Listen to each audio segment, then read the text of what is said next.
Good morning. It is Thursday, the 9th of July. I'm Maeve McMahon and this is Europe Today. Your morning fix of European news and analysis, live here on Euronews. Coming up in signs, the US-Israel war with Iran may be entering a dangerous new phase. Donald Trump says the ceasefire is over.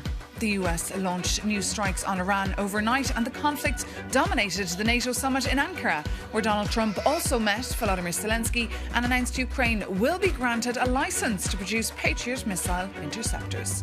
Also, EU finance ministers are gathering today as the IMF has issued a new report warning inflation could rise faster than expected. The fund points to higher energy and commodity prices driven by growing tensions in the Middle East. Meanwhile, as temperatures climb across northern Europe once again this weekend, new data confirms June was the hottest June ever recorded across Europe and the world's oceans. Scientists say the Omega block claimed around 3,700 lives here in Belgium, France and the Netherlands and took a heavy toll on ecosystems, agriculture and labour productivity while fueling destructive storms, drought and wildfires. But first to Ankara, where the much anticipated NATO summit has come to a close with record spending commitments for Europe and Ukraine. But the mood was dampened by the US President Donald Trump declaring the ceasefire over in Iran and reigniting his demand to control Greenland. For more, let's bring in our NATO correspondent, Shona Murray, who's been following the summit all week for us. Well, good morning, Maeve. Look, we know that the object of this summit really was for NATO allies in Europe and Canada to prove that they're on a credible path to spending 5% of GDP on defence by 2035, as agreed at the last NATO summit. And I think we can say that they achieved that part for sure. We saw at the NATO Industry Defence Forum, there was $50 billion committed to of new capabilities when it comes to submarines, aircraft, ammunition, interceptors, all very important to protect the European continent as well as the Arctic in the medium to long term. There was also this NATO drone edge, which is drones and anti-drone technology, which also includes the recruitment and training of pilots for use all across NATO territory. Very important at the moment because we see all these drone incursions taking place across the Baltics and Poland and other parts of NATO. In addition, we saw Donald Trump having a better relationship with Volodymyr Zelensky, the Ukrainian president, and appeared to approve the Ukrainians the licence to manufacture their own Patriot defence systems, which is very important in terms of the Ukrainian air defence. But as with Donald Trump, you're only one sort of issue away from the whole summit being upended. And we nearly had that because when he arrived, he castigated his allies over the war in Iran. And he also made the comment that the United States would like to control Greenland over Denmark. Take a listen to John Bolton, his former national security advisor, saying that Donald Trump does this just to court controversy. He's trolling people, as they say. In the first term, I was in his office once. He was dictating a tweet, and he told the person typing the tweet, capitalize all the letters in that last sentence, which a lot of people, drives them. It just is very, very distracting for people. And he turned and said to me, do you know why I just said that? And I said, no, why? And he said, because it drives them crazy. So why does he talk about taking Greenland? Because it drives them crazy. That's what it's about. So that was John Bolton, Donald Trump's former national security advisor, making the point that Donald Trump makes these outlandish statements in order to create division. But we have to listen to the Prime Minister of Denmark as well yesterday, Mette Frederiksen, and she made the point that Denmark takes these comments very seriously. She said that Denmark was ready to protect all of Danish, Greenlandish and NATO territory, but she called on the United States to respect the sovereignty of Greenland and Denmark. And I think it's worth also pointing out that the Prime Minister of Greenland just a few months ago said that when he met the US envoy to Greenland, that the United States had not changed a position when it comes to taking over or having Greenland. So this is still an issue that is particularly ongoing and should be taken seriously. I think that's the point as well. Maeve? OK, Shona Murray, thank you so much for that update there from Ankara. And now to dive deeper into the outcomes of that NATO summit, we can bring in Jamie Shea, former NATO security advisor who spent many years here in the headquarters of NATO in Brussels. Jamie Shea, thank you so much for joining us. Curious to hear your view. Was this a successful NATO gathering? I think, yes, ultimately it was. And good morning to you too. And thanks for having me on the show. It ended better than it started. Clearly, Trump was in a more friendly mood towards the alliance in the private meeting. And I suppose that's the one that really counts, than in some of his public remarks. For example, he did say that the US is staying in the alliance. And somebody like Trump hearing that is not always to be taken for granted. He signed off on a communique, which may not be the most interesting thing for the media, but it's important for diplomats. The official text where the US committed itself to NATO Article 5 collective defence and called it ironclad. These were the kind of things that the Allies wanted to hear. And of course, he also showed some satisfaction, unsurprisingly, with the fact that his message on defence spending has been heeded. Mark Rutte and the other allies were at pains to point out that over the last year, Europe and Canada have spent 11% more on defence. The figure now is about an extra $250 billion over the last 2 years on military budgets. So although 5 allies out of the 32 today are on that 5% target, so there's still a long way to go.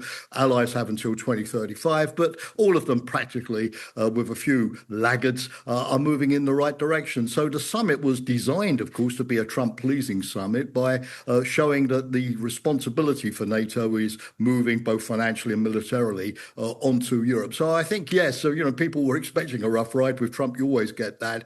But as they said about Wagner's music, it's better than it sounds. And I think it ended up on a more positive note than people had feared when Trump first arrived in Ankara.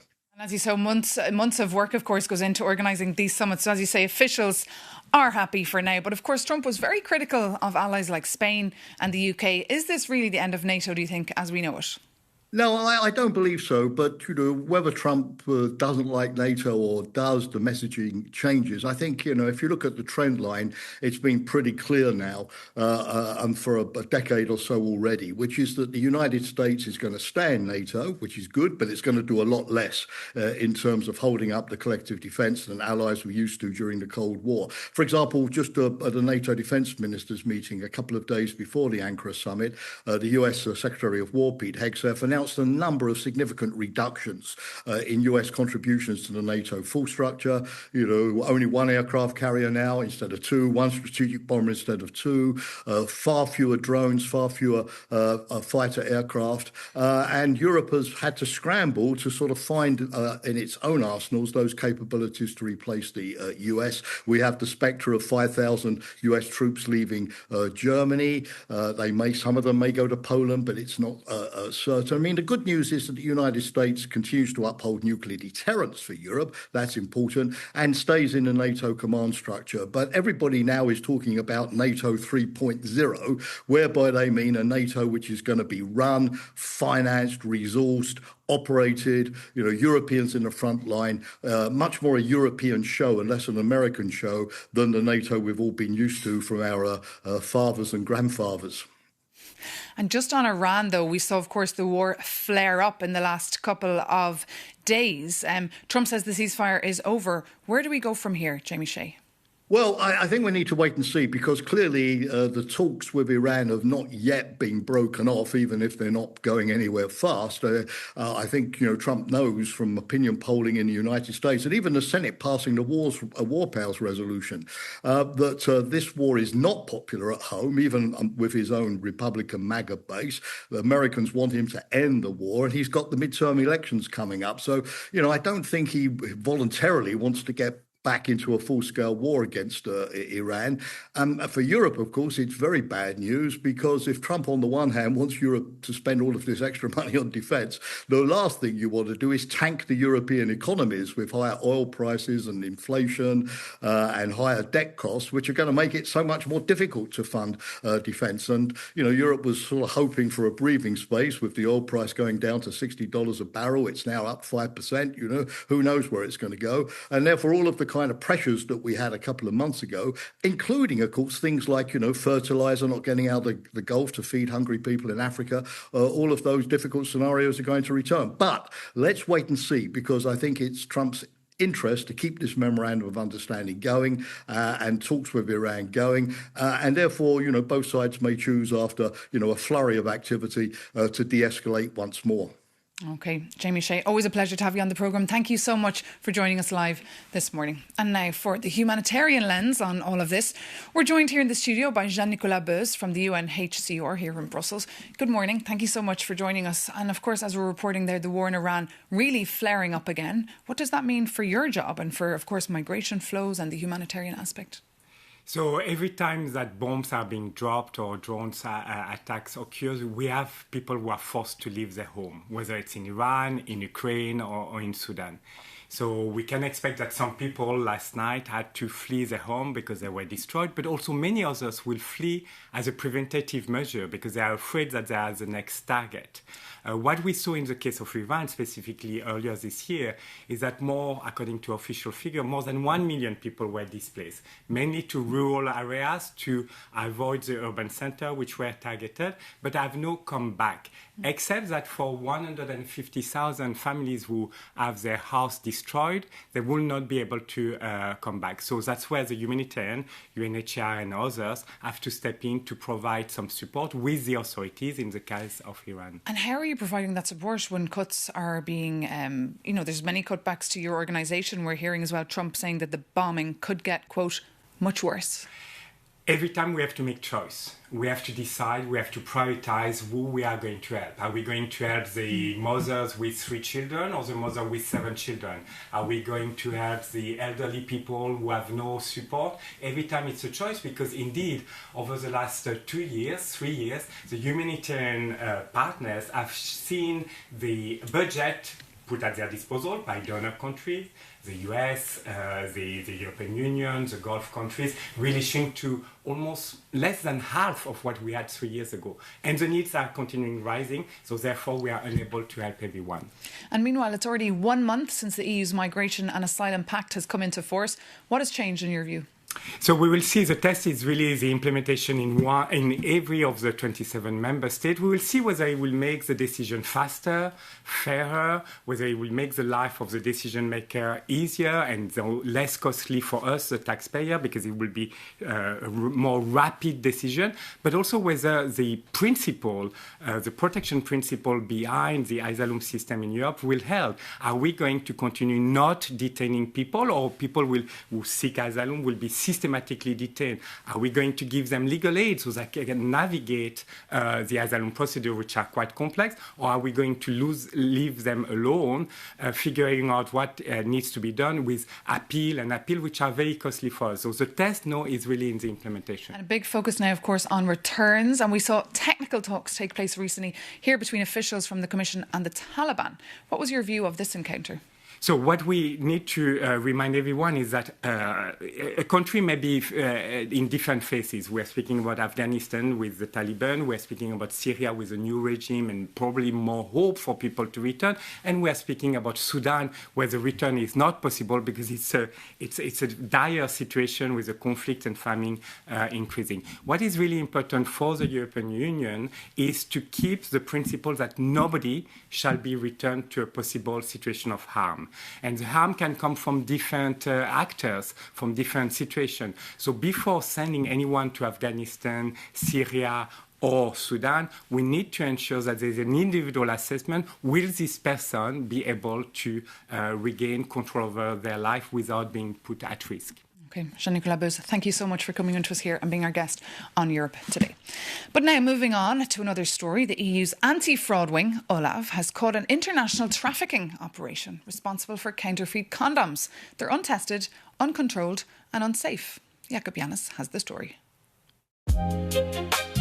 It would be an easy topic to laugh at if it wasn't a matter of public health. Brussels anti-fraud investigators at OLAF just broke up an international smuggling group.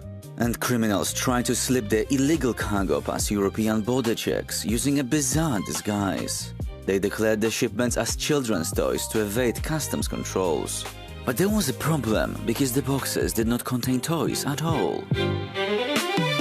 The cross-border network distributed more than 200,000 counterfeit condoms across the continent. Smugglers targeted 3 specific nations as their main entry hubs: Romania, Serbia and Spain. And when the border teams intercepted the fakes, it turned out they all come from a single source in China. And the total black market value of this illegal shipment sits at over 200,000 euros. But you see, potential health costs will be much higher. The European Anti-Fraud Office warns these fakes are untested and unsafe. Or, in plain English, they can spread infections and cause unplanned pregnancies. But there is also a bigger picture here. Fake condoms are just one part of the massive black market boom across the continent. And I'll give you an example. Last year, a global Interpol crackdown seized 57 million euros worth of counterfeit medicines. And this part is important. When it comes to Europe, the main targets were fake weight loss pens and cosmetic and performance-enhancing peptide supplements.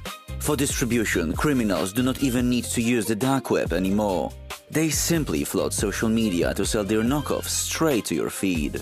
But back to our fake condoms. Brussels claims this raid proves European enforcement works, but it also shows how criminals exploit the system.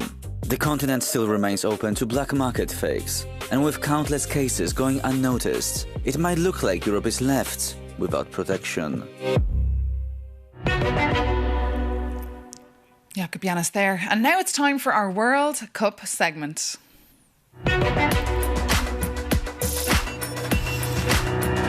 Well, following a day without World Cup action, after 27 days of games, goals and emotions, just 8 teams remain. 6 European, 1 African and 1 from the Americas. One side will be eliminated every day until Sunday. So here's 4 things that you should know about the quarter-finals. First, France probably remains the favourites, but standing in their way are Morocco, who just like in 2022 are the only African team left at this stage. This time though, they arrive as African champions and have a much more mature side, so expect a very good fight. Then Spain, who's the only team yet to concede a goal, with Unai Simon breaking the record for the longest run without conceding in the tournament's history. The question now, of course, can Belgium end that run? Now, the Red Devils definitely have some renewed confidence after knocking out one of the tournament's co-hosts, the United States. They've also faced Spain in the World Cup twice, losing in 1990 and winning in 1986 with a penalty shootout. And third, one team will be playing its first ever World Cup quarter-finals, and that's of course Norway. They've risen 12 places in FIFA's World Cup rankings since the start of the tournament, from 31st to 19th. If they beat England, they could enter the top 10. The clash will see 2 of the tournament's deadliest strikers go head-to-head. I'm talking, of course, about Erling Haaland and Harry Kane. So that is a match not to be missed. And finally, Messi. After leading Argentina to a late victory over Egypt with a goal and an assist, he became the very first player to score in 9 consecutive World Cup matches. Messi is the tournament's all-time assists hero, and he's the first player aged 30 or over to score 8 goals at a single World Cup. What record is left for him to break, and can he keep it going against Switzerland? Stay tuned and enjoy the games. But that brings this edition of Europe Today to an end. Thank you so much for tuning in. As always, reach out to us if you have any points, comments or questions. europetoday@euronews.com, that is our email address. But from all of us, thank you so much for tuning in. Take care and see you very soon on Euronews.